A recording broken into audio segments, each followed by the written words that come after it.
नमस्कार दोस्तों, back to our channel friends. मैं आप सबका अपने चैनल स्टॉक्स फॉर लाइफ पे बहुत स्वागत करता हूं। Welcome to STFL family. Dear filmers, आज मैं 10 स्टॉक के बारे में डिस्कस करने वाला हूं जिसमें अभी के टाइम में एक अच्छी खासी वैल्यू इमर्ज हो चुकी है। और दोस्तों 70% जो मैं स्टॉक को आज डिस्कस करने वाला हूं वो कैसे हमें 200 दिनों का जो मूविंग एवरेज है उसके आसपास सपोर्ट खाता हुआ देखने को मिल रहा है। तो जी हाँ, सो मार्केट में ऐसे बहुत सारे इंडिकेटर्स है उसमें जो मूविंग एवरेज होता है और कोई भी शेयर प्राइस 200 दिनों का मूविंग एवरेज को टच करता है और उसके बाद उसमें एक बाउंस बैक आता है। तो जी हाँ दोस्तों, उधर पर रिवर्सल आप कंसिडर कर सकते हैं। तो इसी बीच में गाइस हमें वीकली चार्ट के बॉलिंजर बैंड में भी ये सब स्टॉक टेक्निकली काफ़ी ओवर सोल्ड जोन पे जाते हुए देखने को मिल रहा है, जो कि आज के टाइम में बहुत ही रेयर हमें देखने को मिलता है। मार्केट में गाइस हमेशा कुछ ना कुछ अच्छे स्टॉक होते हैं जिस पर आपको घुसने का मौका मिलता है, बट यस वो सब स्टॉक अच्छे होने चाहिए। तो इसी बीच में गाइस 10 हाई क्वालिटी स्टॉक के बारे में डिस्कस करूंगा जिसमें अभी के टाइम में बहुत ही अच्छी खासी वैल्यू इमर्ज हो रही है। आप चाहें तो कल के दिन भी इसमें बाइंग इनिशिएट कर सकते हैं, जो कि लॉन्ग टर्म में आपको निराश नहीं करेगी और आपको एक हेल्दी पैसे बनाने की भी ऑफकोर्स कोशिश करके दे सकती है। तो कौन कौन से स्टॉक है जो अभी के टाइम में बहुत ही अच्छे सपोर्ट लेवल पे हैं और आने वाले कल में टूटता है तो गैस आपको सुपर मार्जिन ऑफ सेफ्टी मिलेगी। तो गैस फटाफट वीडियो को स्टार्ट करते हैं। चैनल फर्स्ट टाइम होंगे सब्सक्राइब कर सकते हैं इस तरह क्वालिटी कंटेंट को सबसे पहले एक्सेस करने के लिए। Now without delaying any for time, let's begin. जो पहला स्टॉक है आप देख सकते हैं कि इधर पे उसका नाम क्या है, एक्सिस बैंक लिमिटेड। जी हाँ दोस्तों, 860 का स्टॉक हमें देखने को मिलता था।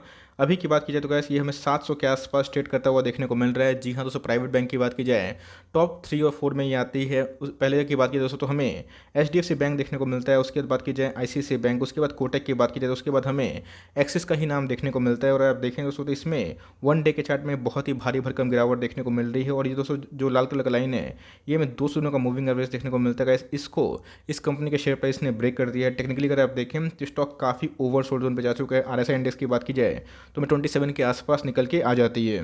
ये बहुत ही शानदार कंपनी है, लेकिन यस इनके जो वैल्यूएशन है अपने पीयर से काफ़ी महंगे हैं। इनके नंबर्स भी हमें क्वाइट डिसेंट देखने को मिलते हैं। अपने आप में गैस ये भी एक फंडामेंटली बहुत ही अच्छी कंपनी दिखाई पड़ती है, जो कि प्री कोविड लेवल का भाव पे देखने को मिलता है। तो मेरे हिसाब से गैस अगर आपको बहुत ही सेफ्टी जोन पे जाना है तो गो विथ HDFC बैंक। उसमें भी अभी के टाइम में एक अच्छी खासी वैल्यू इमर्ज हो चुकी है। लेकिन दोस्तों अगर आपको थोड़ा सा फास्ट टर्न चाहिए जो अपने आप में ही एक अच्छी फंडामेंटल से बिलोंग करती है, बिकॉज बैंकिंग सेक्टर हमेशा से थोड़ा रिस्की होता है, बट ये दोस्तों अपने आप में ही बहुत ही पुरानी बैंक है और बहुत ही अच्छी खासी इस कंपनी ने ग्रोथ दिखाई है। तो मेरे हिसाब से गाइस वो वीकली चार्ट की बात की तो आप देख सकते हैं कि इधर वीकली में भी हमें ये लोअर मीडियन पे आता हुआ देखने को मिल रहा है। बहुत दिनों के बाद दोस्तों इधर पे एक वैल्यू इमर्ज हो रही है जहाँ पे RSI इंडेक्स 40 के आसपास जाता हुआ देखने को मिल रहा है। इसके पहले गैस हमें ऐसा डिप देखने को नहीं मिला था। तो मेरे हिसाब से गैस फॉर लॉन्ग टर्म घुसने का बहुत ही अच्छा मौका है। और कभी भी गैस ये स्टॉक 650 के आसपास आता है, जो कि आना थोड़ा सा रेयर है।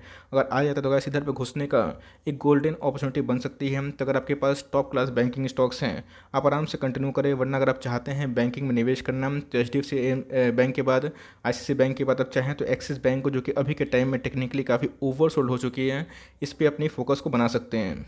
तो बात की जाए HUL की तो जी हाँ, सो इसके ऊपर मेरी कवरेज एकदम कंटिन्यूअस देखने को मिलती है, क्योंकि HUL की बात की जाए तो गैस मुझे डाउन साइड जो रिस्क है मात्र 10% के आसपास दिखाई पड़ता है, लेकिन अपसाइड जो पोटेंशियल है ये 30 से 40% के आसपास देखने की उम्मीद है। तो जी हाँ दोस्तों, अगर आपका विजन कम से कम 2-3 क्वार्टर का है, कम से कम एटलीस्ट 3 क्वार्टर के आसपास, तो गैस अगर आप देखें तो 200 दिनों का जो मूविंग एवरेज है इधर पर अगर आप देखें तो जो लाल कलर की लाइन है ये इसके आसपास ट्रेड करता हुआ देखने को मिल रहा है। बहुत ही अच्छा मौका मिल रहा है जहाँ पे आप FMCG की जॉइंट कंपनी है इसमें निवेश करने का प्लान कर सकते हैं। दोस्तों बात की टेक्निकली अगर आप देखें तो स्टॉक में कोई एज सच मोमेंटम नहीं है और टेक्निकली स्टॉक दोस्तों वन डे के चार्ट में बहुत वीक देखने को मिल चुका है। मुझे लगता है कि इसका जो बॉटम होना चाहिए बस यही लेवल पे होना चाहिए, जो भाव हमें 2200 के आसपास देखने की उम्मीद है। तो मेरे हिसाब से गैस फॉर लॉन्ग टर्म अगर आप चाहते हैं कोई डिफेंसिव स्टॉक में बल्क निवेश करना तो गैस इधर पे आप आराम से निवेश करने का प्लान कर सकते हैं। और कभी आपको 50-60 का जो डिप मिल जाए तो बहुत ही अच्छा घुसने का मौका बन सकता है। याद रखिएगा दोस्तों, ये अपने आप में फंडामेंटली बहुत ज़्यादा कैश कंपनी है, बहुत ही कम मोमेंट आता है जहाँ पे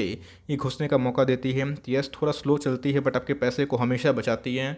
और आप कभी भी MOS का लेवल पे या फिर टेक्निकली ओवर सोल्ड जोन पे खरीदते हैं आपके पैसे ऑफकोर्स बनते हैं, लेकिन उसके लिए आपको थोड़ा सा टाइम देने की आवश्यकता है। तो जी हाँ, अगर FMCG में जॉइंट कंपनी में निवेश करनी है तो मेरे हिसाब से गैस HUL अभी के टाइम में एक बहुत ही अच्छा मौका दे रहा है। इसका भी दोस्तों अगर आप देखें RSI इंडेक्स 43 के आसपास है, मनी फ्लो इंडेक्स भी काफ़ी वीक देखने को मिल रहा है जो पहले काफ़ी ओवर सोल्ड जोन पे था। तो मेरे हिसाब से गैस HUL पे इधर पे बहुत ही अच्छा मौका है जहाँ पे लॉन्ग टर्म के लिए आप आराम से CMP में भी लॉन्ग टर्म के लिए बाई कर सकते हैं।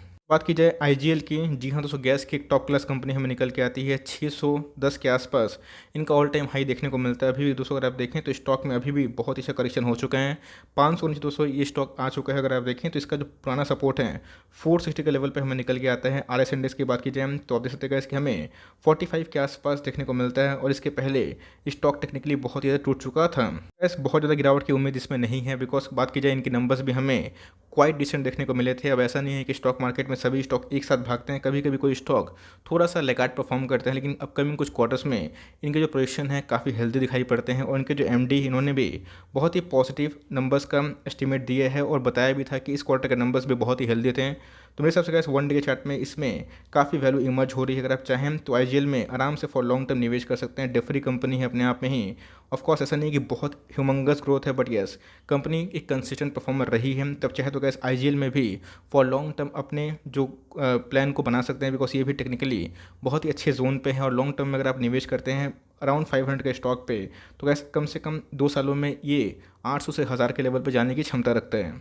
बात की जाए फार्मा की टॉप क्लास कंपनी है, मेरा one of the most favourite stocks का नाम क्या है दोस्तों, डिविस लेबोरेटरी। जी हाँ दोस्तों, डिविस लैब में हमें अच्छी खासी फॉल देखने को मिल चुकी है। ऑल दो क्यूटी के नंबर्स की बात की जाए तो काफ़ी हेल्दी थे, बट उसके बावजूद भी गिरावट है क्योंकि मार्जिन प्रेशर इधर पे कंटिन्यू हो सकते हैं और जो अपकमिंग कुछ क्वार्टर्स में इनको डेंट दे सकते हैं। बात की जाए फाइजर की, मॉडर्ना की, तो कैसे उन्होंने जो पिल्स बनाया है ये इनके लिए भी थोड़ी सी नेगेटिव बात है, बिकॉज इनका जो पीयर है ये दोस्तों इनका क्लाइंट है डिविस लैब का।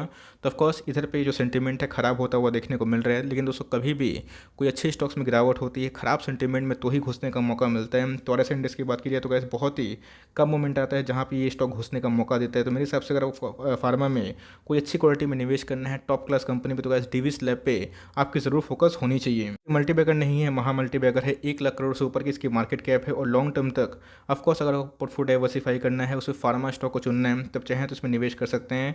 इसके पीयर्स की बात की जाए तो मार्केट में बहुत सारे अदर स्टॉक्स भी है। रेडिस की बात की जाए उनका नाम देखने को मिलता है।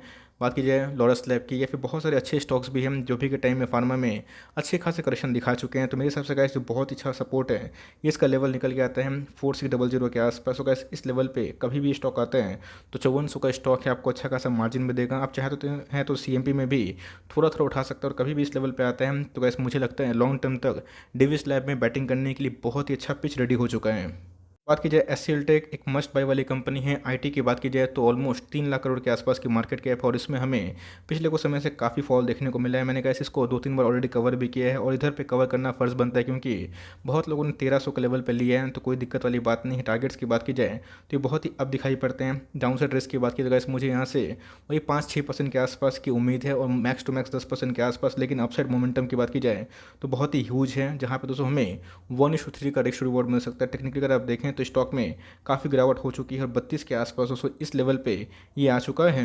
आईटी की बात की जाए तो आईटी अपने आप में ही बहुत बड़ा वेल्थ क्रिएटर रहा है, बहुत बड़ा इनॉर्मस सेक्टर भी है, बहुत बड़े बड़े जाइंट कंपनी है। लेकिन इन्फोसिस की बात की जाए, एलटीई की बात की जाए, उसमें काफ़ी मोमेंटम आ चुका है। तो मेरे हिसाब से गाइस टीसीएस और एचसीएल टेक इस भाव पे लेने के लिए हम तैयार हैं। आप चाहें तो इधर पे बहुत ही अच्छा सपोर्ट है, इस पे घुस सकते हैं। अगर इसको तोड़ते हैं तो आने वाले कल में गाइस इसमें थोड़ी सी वीकनेस हो सकती है, बट उससे पैनिक मत करिएगा और लॉन्ग टर्म तक अपने होल्डिंग को बनाए रखिए। अपने आप में ही फंडामेंटली और टेक्निकली बहुत ही मजबूत स्टॉक है और लॉन्ग टर्म तक अगर बने रहते हैं तो एसएल टेक ने पैसे बनाए थे और आने वाले कल में भी ये बनाते ही रहेगा। बहुत ही अच्छा करेक्शन का लेवल मिल रहा है। 1400 का स्टॉक है दोस्तों, अभी के टाइम में 1100 के आसपास ट्रेड करता हुआ दिखाई पड़ रहा है।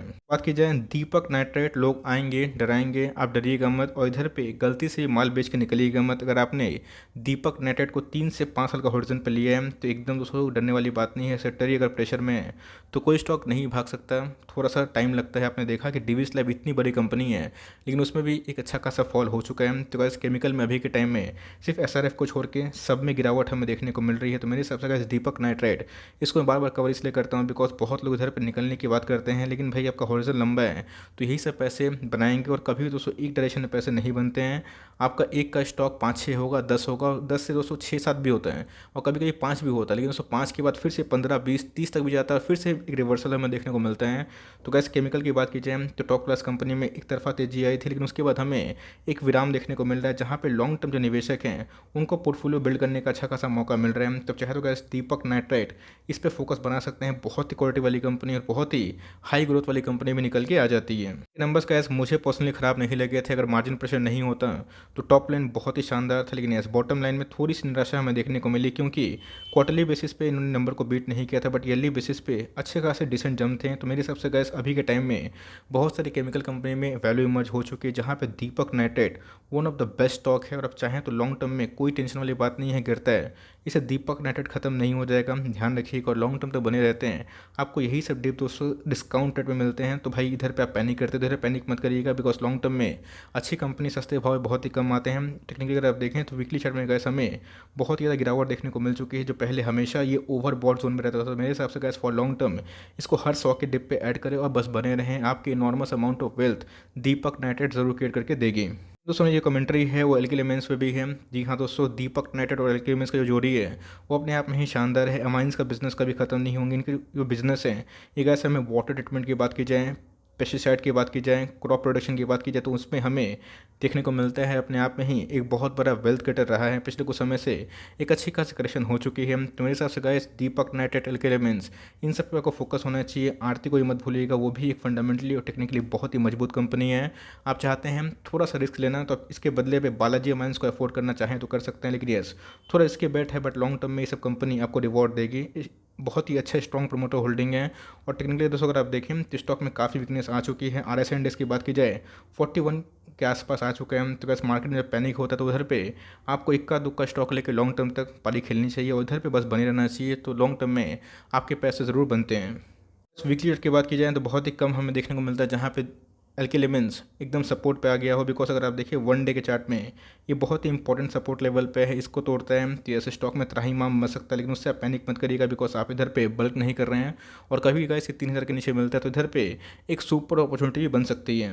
बात की जाए जुबिलेंट फूडवर्क्स बहुत ही शानदार कंपनी है, one of the most favourite stock है मेरा। और बात की जाए लॉन्ग टर्म में इनके जो पोटेंशियल है बहुत ही ह्यूज है, बिकॉज पिज़्ज़ा का जो क्रेज़ है ये गाइस यूथ में काफ़ी फेमस हमें देखने को मिलता है। ईजी टू कुक और ईजी टू जो सर्व बिजनेस हैं वो आने वाले कल में अच्छा करेंगे। और पिज़्ज़ा में गैस इनकी मोनोपोली देखने को मिलती है। गैस अभी भी अगर आप देखें 4500 का स्टॉक है, आपको 3800 के भाव पे मिलता है, जो कि अपने आप में ही 700 का डिस्काउंट है। तो मेरे हिसाब से गैस वन डे के चार्ट में इसमें काफ़ी वीकनेस हमें देखने को मिल चुकी है। नंबर्स की बात की जाए तो मोरलेस खराब उतने नहीं थे, बट यस मार्केट ने पनिश किया क्योंकि इसके अंदर काफ़ी तेज़ी आ चुकी थी। तो मेरे हिसाब से gas for long term debt free company है। और इधर पे आप चाहें तो जुबिलेंट फूडवर्क्स में लॉन्ग टर्म के लिए आराम से CMP में बाई कर सकते हैं। इसने बहुत बार गैस 3650 लेवल का एक बॉटम भी टच किया है। इधर पे चाहें तो कैसे अपना GTT लगा के छोड़ सकते हैं और लॉन्ग टर्म तक ऐसी जो अच्छी कंपनी है, जो खरा सोना है, खरा जेम है, इन सबको लॉन्ग टर्म के लिए अपने पोर्टफोलियो में ऐड कर सकते हैं।